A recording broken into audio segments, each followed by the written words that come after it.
오늘은 동력자를 축복하라. 같이 한번 따라해 보겠습니다. 동력자를 축복하라. 그런 제목으로 같이 말씀을 나누도록 하겠습니다.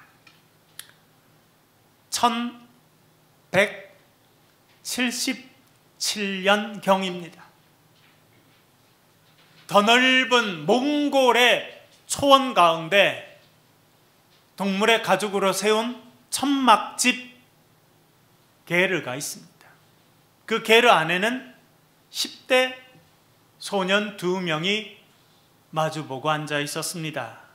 그들의 오른손에는 날카로운 칼이 들려 있었습니다. 소년 한 명이 그 칼을 들어서 자기의 왼손 바닥을 강하게 그었습니다. 왼손에서 피가 뚝뚝 떨어졌습니다. 그 떨어지는 피를 그릇에 담겨 있는 하얀 말젓 위에 떨어뜨렸습니다. 반대편에 앉아 있는 또 다른 소년도 자신의 칼로 자신의 왼손 바닥을 강하게 그었습니다. 붉은 피가 뚝뚝 떨어졌습니다. 그 피를 그릇에 담겨 있는 하얀 말젓 위에 떨어뜨렸습니다. 먼저 칼을 들었던 아이가 손가락을 그 그릇에 넣고 휘휘 저었습니다. 피가 말젓 가운데 섞였습니다. 그 그릇을 들고 말젓을 마십니다. 그리고 반대편에 있는 아이에게도 내밉니다. 그 아이도 그 그릇을 들고 말젓을 마셨습니다. 그리고 이렇게 말합니다. 오늘부터 우리는 피를 나눈 형제다. 이렇게 피를 말젓에 섞어서 서로 마시는 것은 의형제가 되는 예식이었습니다. 그 예식을 몽골 사람들은 안다라고 불렀습니다. 이 안다 의식을 행함으로 두 소년은 평생 같이 하는 의형제가 되기로 결단하였습니다. 한 소년의 이름은 템무친입니다. 이 아이는 나중에 역사에서 징기스칸이라고 불립니다. 또 다른 아이는 자무카입니다.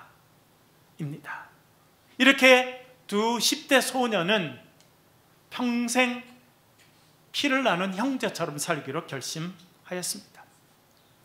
몇 년 뒤에 이 템무친, 나중에 징기스칸이 되는 이 템무친이 어릴 때 결혼했는데 자기 아내를 빼앗기게 됩니다.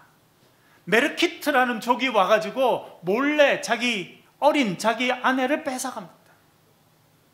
템무친은 결심하고 자기 아내를 다시 되찾아오기로 합니다. 그때 같이 간 친구가 이 자무카입니다. 템무친은 자무카와 함께 가서 빼앗겼던 자신의 아내를 다시 찾아왔습니다. 그처럼 둘은 좋은 친구요, 동력자로 살았습니다. 그리고 10여 년이 지난 1190년 13개 부족이 연합한 큰 전쟁이 일어나게 됩니다. 그 전쟁에서 템무친과 자무카는 상대편으로 만납니다. 피비린내나라는 전쟁을 하게 되고 자무카가 승리합니다. 템무친은 멀리 도망쳤습니다. 그리고 시간이 흐른 뒤에 이 템무친은 점점 더 성장하게 됩니다. 더 큰 명성을 가지고 몽골 지역의 큰 리더로 성장합니다. 자무카는 그것을 시기하게 됩니다. 그리고 어느 날 자무카는 자기의 부하들에게 잡혀서 템무친에게 끌려오게 됩니다. 피를 나누었던 의형제의 정을 생각해서 그의 몸에 피를 흘리지 않는 방식으로 그를 죽이게 되었습니다. 역사에서 일어난 참 어려운 일입니다. 여러분, 역사에 보면요, 아주 절친했던 친구가, 아주 가까웠던 동력자가 원수가 되는 경우들이 많이 있습니다. 동력자였다가 경쟁자가 되고 그 경쟁자가 원수가 되는 그런 일들은 역사에 참 많았습니다. 오늘 본문에도 보면 평생 동역자로 살았던 사람 이야기가 나옵니다. 그 사람이 여호수아와 갈렙입니다. 여호수아와 갈렙이 처음으로 일을 같이 했던 때는 정탐꾼으로 선발되었을 때입니다.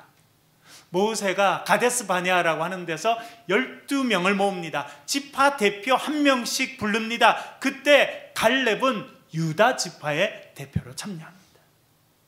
여호수아는 에브라임 지파의 대표로 참여하게 됩니다. 그렇게 12명을 파견합니다. 우리가 잘 아는 대로 이 12명은 40일 동안 가나안 땅을 정탐하였습니다. 그리고 돌아옵니다. 그리고 백성들 앞에서 정탐한 것을 보고합니다. 10명이 말합니다. 우리가 보고 온 땅은 악한 땅, 거주민을 삼키는 땅입니다. 그 땅에 살고 있는 사람들은 거인족속인 아낙 자손들의 후손입니다. 큰 성을 쌓고 엄청난 무기를 갖고 있습니다. 그 사람들에 비하면 우리는 메뚜기 같습니다 라고 말합니다. 그 이야기를 듣고 백성들이 밤새 통곡했습니다. 여러분, 참 지도자의 말은 중요합니다. 우리나라도 어려움을 겪고 있습니다. 지금 미국의 대통령으로 뽑힌 분이 하는 말 한마디 한마디에 얼마나 많은 세상이 요동치고 있는지 모릅니다. 지도자의 말은 대단히 중요합니다.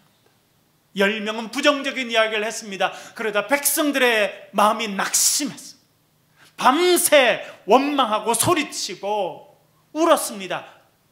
새벽쯤 되니까 그 중에 한 명이 앞으로 뛰어나왔습니다. 그리고 말합니다. 여러분, 모세를 버립시다. 새로운 지도자를 세웁시다. 그리고 애굽으로 돌아갑시다. 그렇지 않으면 우리는 가나안 땅에 가서 다 전멸할 것입니다 라고 말합니다. 사람들이 박수를 쳐줬습니다. 그러자 여호수아와 갈렙이 앞으로 뛰어나왔습니다. 여러분, 아닙니다. 우리가 정탐한 땅은 아름다운 땅입니다. 너무도 아름다운 땅입니다. 젖과 꿀이 흐르는 땅입니다. 하나님께서 우리와 함께 하시니 우리는 그 땅을 넉넉히 차지할 수 있습니다 라고 이야기하였습니다. 그러자 백성들이 박수를 친 것이 아니라 손에 돌을 들었습니다. 돌을 들고 그들 쳐 죽이려고 하였습니다. 여호수아와 갈렙이 얼른 몸을 피했습니다. 그렇게 여호수아와 갈렙은 동력자가 되었습니다.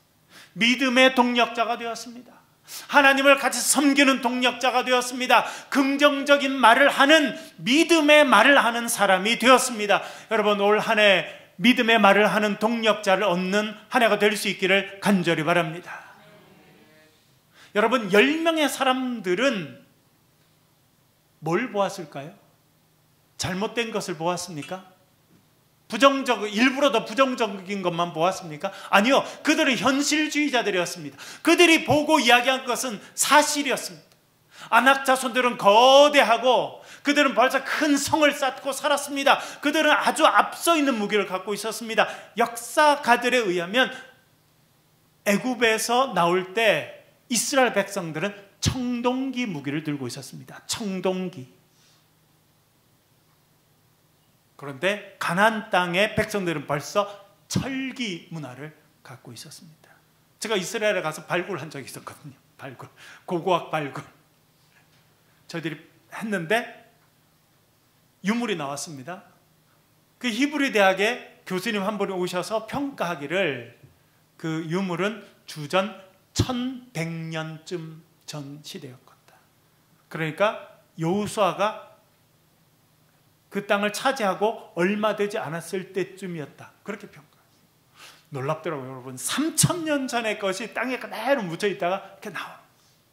그래서 보니까 이스라엘 백성들이 나올 때 그들의 손에는요, 청동기 정도 되는 무기를 갖고 있었고, 가나안 백성들은 벌써 철제 무기에다가 병거, 말이 끄는 전투하는 전차까지 가지고 있었어요. 그러니까 도저히 이길 수 없는 거죠. 여러분, 10명의 사람들이 잘못 말한 게 아닙니다. 제대로 본 것입니다.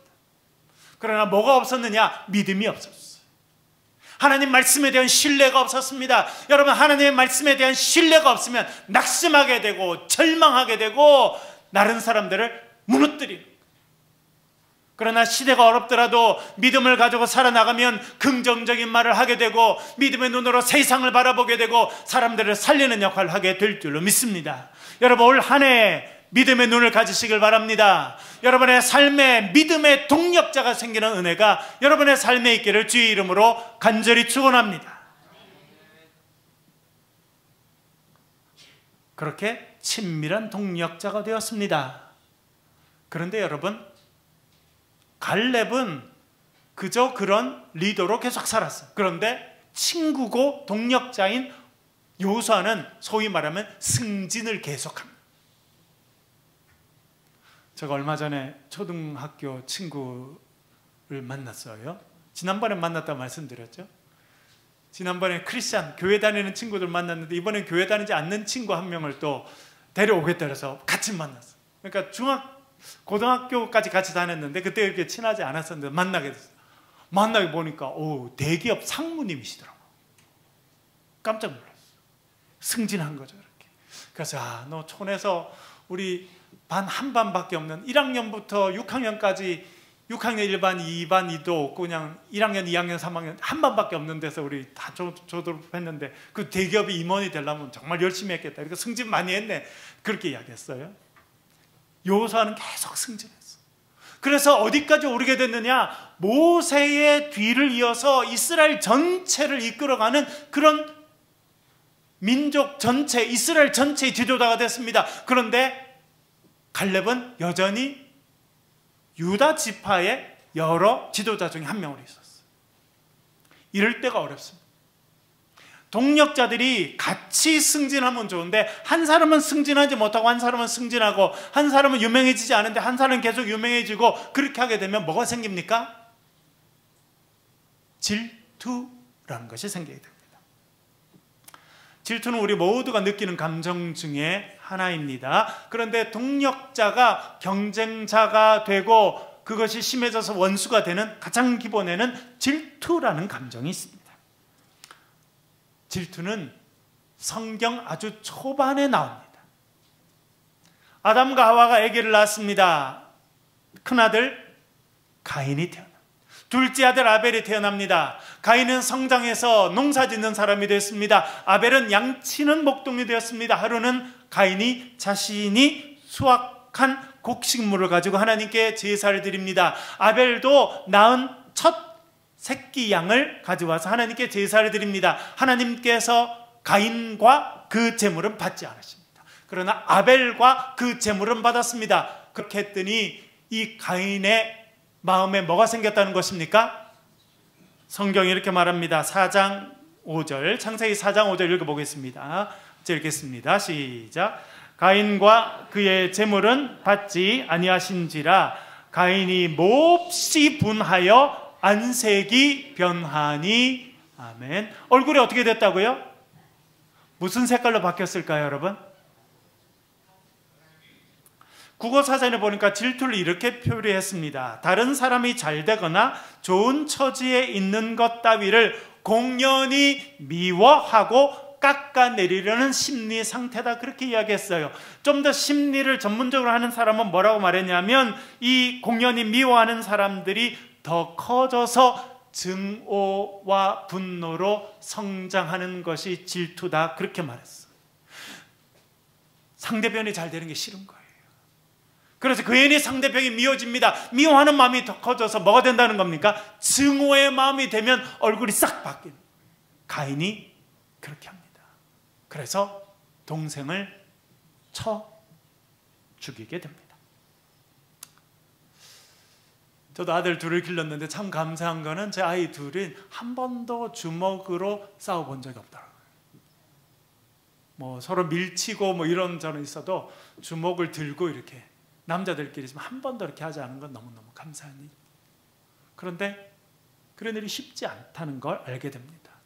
형제들끼리 치고받고 싸우는 일들이 많습니다. 왜? 경쟁하게 되니까. 그것이 전문 용어가 있어요. 우리나라 말로는 번역을 형제 경쟁 이렇게 하게 되는데 영어로는 sibling rivalry. 그러니까 sibling은 남자, 여자, 남자면 남자, 형, 동생, 언니, 동생 이런 사이에 갈등을 sibling 라이벌이라 그렇게 이야기합니다. 역사에 너무 많아요. 제가 최근에 역사에 관심이 있어서 보니까 조선시대에 참 불행했던 왕이 있었더라고요. 불행했던 왕이 물론 많은데 그중에 제일 불행했던 사람은 태조 이성계입니다. 왜 그렇습니까? 자식들이 피비리 나는 전쟁을 자기들끼리 해서 그 전쟁의 중심에는 5번째 아들 이방원이 있습니다. 나중에 조선의 3번째 왕 태종이 됩니다. 그리고 위대한 세종대왕의 아버지가 5번째 아들 이방원. 이성계가 조선을 세워갈 때 그가 너무 가까이서 도움을 많이 받았던 사람이 있었습니다. 그 사람이 삼봉 정도전입니다. 여러분 이렇게 단양에 가시면 단양 8경 중에 하나가 정도전이 거기 왔다고 하는 그 삼봉 이런 그게 있거든요. 이 5번째 아들 이방원이와 정도전은 아주 가까운 동력자였어요. 아버지를 세우고 새로운 나라를 건국하는 데 도움을 줍니다. 그런데 아버지 태조 이성계가 자기의 후계자를 세우는데 세자를 임명하는데 5번째 아들이 아니라 8번째 아들을 세웁니다. 이 8번째 아들은 둘째 부인인 강씨의 소생입니다. 이것은 태조 이성계가 둘째 부인을 더 좋아했을 뿐만 아니라 정도전이 그렇게 원했습니다. 정도전이 꿈꾸었던 조선이라는 나라는 민본 사회, 왕이 중심이 아니라 민본, 백성이 중심이 되는 사회여야 된다, 그렇게 생각했어요. 그래서 백성의 리더인 재상, 영의정, 좌의정 이런 사람들이 나라를 다스리는 그런 나라가 돼야 된다. 그렇기 때문에 왕이 너무 세면 안 된다고 생각했습니다. 그래서 아주 뛰어난 전략가이고 권력욕이 큰 이방원을 일부러 제거하고 제일 막내인 이방석을 8번째 아들을 왕으로 세우려고 한 거예요. 이방원이가 그걸 알게 됩니다. 그래서 1차 왕자의 난을 일으킵니다. 그래서 자기의 배다른 동생 둘을 죽이기 전에 가서 정도전이부터 죽입니다. 그리고 자기의 배다른 2 형제를 쳐 죽여버리게 됩니다. 그래서 1차 왕자의 난입니다. 동력자가 원수가 되고 같은 아버지 밑에 성장했던 이 아들들이 피를 흘리게 되는 처참한 역사로 조선 역사는 시작했다는 것을 알게 됩니다. 그런데 여호수아와 갈렙은요, 질투가 없었어요. 참 믿음의 사람답다 이렇게 생각됩니다. 그 모습이 구체적으로 나온 것이 14장입니다. 14장 12절 같이 한번 읽어보겠습니다. 같이 읽겠습니다. 시작. 그날에 여호와께서 말씀하신 이 산지를 지금 내게 주소서. 당신도 그날에 들으셨거니와 그곳에는 아낙 사람이 있고 그 성읍들은 크고 견고할지라도 여호와께서 나와 함께 하시면 내가 여호와께서 말씀하신 대로 그들을 쫓아내리이다 하니 아멘. 동력자의 참 좋은 모습을 보여주는 사람이 갈렙입니다. 갈렙은 여전히 유다 지파의 지도자 중에 한 명이었어요. 그러나 자기의 친한 동력자인 여호수아는 계속 승진해서 미국 이 나라 이스라엘 전체를 이끌어가는 그런 지도자가 됐습니다. 그래도 질투하는 마음이 없었어요. 오히려 도와주고 싶은 마음이 있습니다. 여러분 우리가 오늘 14장을 읽었는데 13장에 가면 뭐라 말씀합니까? 여호수아는 나이 많아 늙었고 아직 차지하지 못한 곳이 많았다. 여호수아에게는 얼마나 부담이었겠어요. 자기는 이미 나이가 많이 들었습니다. 힘이 점점 빠집니다. 그런데 아직 차지하지 못한 땅이 많아요. 그 중에 특별히 헤브론이라고 하는 곳은 남쪽에서 가장 중요한 곳인데 아낙 자손, 거인족들의 후손이 사는 너무나 중요한 곳인데 차지하기 어렵습니다. 그것을 갈렙이 알았어요. 그래서 갈렙이 나아가서 말합니다. 이 산지를 내게 주십시오. 여기서 말하는 산지가 그 아낙 자손들이 살고 있는 헤브론입니다. 가장 차지하기 어려운 거인족들이 살고 있고 큰 성이 있는 그곳을 달라는 겁니다. 왜? 내가 가서 그곳을 차지하겠습니다. 그래서 당신의 마음에 있는 짐을 내가 좀 덜어주고 싶습니다 라고 이야기합니다. 얼마나 마음을 많이 쓰는지. 그런데 더 놀라운 게 있어요, 여러분. 이때 갈렙 나이가 몇 살이었다고 성경이 말합니까?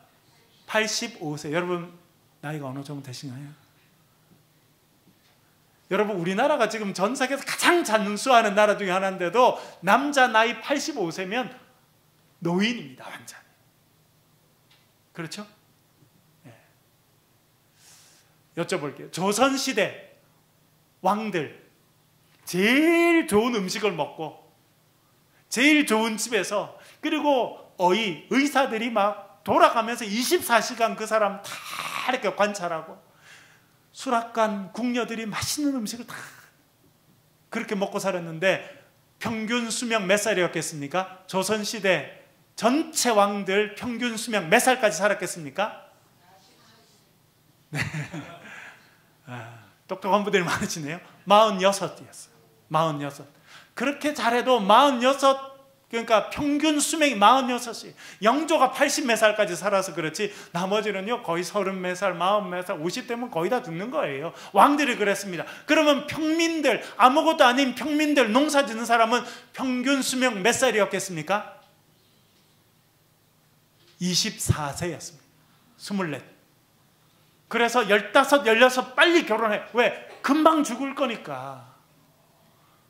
24시면 다, 대부분의 사람은 24시면 죽는 거예요. 그러니까 15, 16 아기 날 때쯤 되면 빨리 결혼시켜서 빨리빨리 아기를 낳아서, 그래서 애 2, 3명이라도 낳아야, 30명이라도 낳아야, 왜? 그 중에 또 1, 2명은 죽을 거니까 그렇게 해야 되니까 그렇게 급하게 서두르고 살았던 거예요. 왜? 24세. 그런데 갈렙 몇 살이라는 겁니까? 85세. 그런데 뭘 하겠다는 겁니까? 전쟁에 나아갑니다. 그 중에서도 아낙 자손이 있는 가장 어려운 그 헤브론에 가서 제가 그 땅을 차지하겠습니다. 왜 그랬을까 생각해 봅니다. 욕심이 많아서? 아니요, 그렇지 않아요. 보니까 여호수아가 안 된 거예요. 여호수아, 내 평생 동력자, 그 사람이 지고 있는 짐이 너무 무거우니 아직도 차지하지 못한 성읍들이 많아서 지도자인 여호수아의 마음이 힘드니까 내가 그것을 해야겠다, 그렇게 생각하지 않았나 생각됩니다. 그렇게 85세 평생 동력자가 자기 앞에 서 있습니다. 그때 여호수아가 이렇게 말합니다. 같이 읽어보겠습니다. 13절 같이 읽겠습니다. 시작. 여호수아가 여분네 아들 갈렙을 위하여 축복하고 헤브론을 주어 기업을 삼게 하매. 아멘. 여러분, 여호수아가 85세가 된 자기 평생의 동력자 딱 2명만 요단강 건넜잖아요. 그렇게 특별한 인연으로 동력자로 살고 있는 그 85세 된 갈렙을 보고 뭐라 말했다는 것입니까? 했다는 것입니다.